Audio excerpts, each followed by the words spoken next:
To post a listing, you must be signed in to your user account. Then click Create Listing from the top menu of the screen. Select Get Started, Buyer Listing. You can create a buyer listing for anything you are in search of purchasing or services you would like to hire. Select the type of product or service you are looking for.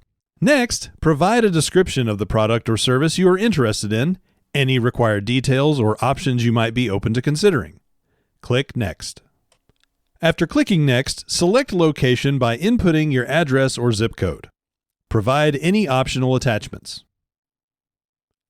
Next, you can save your listing as a draft if you need to add additional details or publish your listing. Once published, view your listing, share it on social media, or view the matching seller listings in your area. These listings will include the closest matches we have to what you are looking for on HitchPin at this time. You will receive a notification if new listings are added that match your buyer listing. You will be able to edit your listing or unpublish it at any time by visiting your account dashboard and selecting the My Buyer Listings tab. To take any of these actions, click the three dots in the corner of your listing tile and choose the appropriate option.